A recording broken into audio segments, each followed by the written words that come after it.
નેત્રંગના જાગૃત નાગરિક દ્વારા આદિવાસી જનહિત સમુદાયમાં તેવી રજૂઆત કરવામાં આવી હતી અને ભરૂચ જિલ્લા સાંસદને અને અન્ય ઝઘડિયા વિધાનસભાના ધારાસભ્યને પત્ર લખવાનો આવ્યો છે.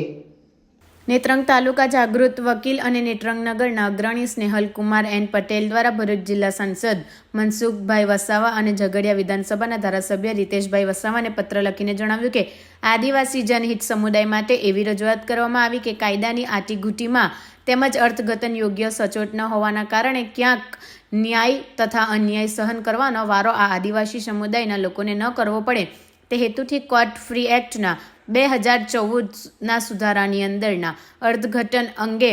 અસમજણ હોય તે માટે આદિવાસી હોય પરંતુ બીપીએલ રેખામાં આવતા હોય તેને જ કોર્ટ ફ્રી માફી મળે, બાકીના તમામ આદિવાસી ભાઈઓ કોર્ટ ફ્રી ફરજિયાત ભરવી પડે એમ આવેલ છે. તે બાબતે રજૂઆત લેખિતમાં સરકાર ધ્યાન પર લેવા માટે આપ સાહેબને મોકલેલ છે, જેથી આ વિસ્તારના કેટલાક આદિવાસી ભાઈઓ અમોને આ બાબતની જાણ કરતા જેથી અમે આપ શ્રી આ લેખિતમાં રજૂઆત ધ્યાને લેવા અરજ કરી હતી.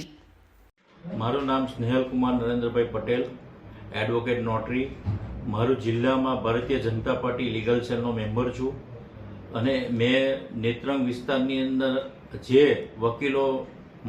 વકીલોના હિત માટે અને આદિવાસી આમ જનતાના હિત માટે જે લોકો મારી પાસે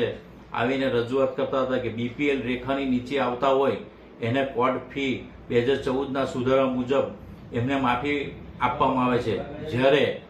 અન્ય સમાજ એટલે આદિવાસી ભાઈઓ જે ઉપરના હોય એમને માફી આપવામાં આવતી નથી, જેથી કરીને કાયદાની આટાઘૂટીની અંદર ન્યાય અન્યાય સહન કરવાનો વારો લોકોને આવે છે. જેથી કરીને ન્યાય કે અન્યાય કેવી રીતે થાય છે, 2014ના કાયદા મુજબ આટાઘૂટી એ ટાઈપની હોય છે કે જેને ન્યાય કે અન્યાય જે તે વ્યક્તિ અને કોર્ટ ફી સ્ટેમ્પ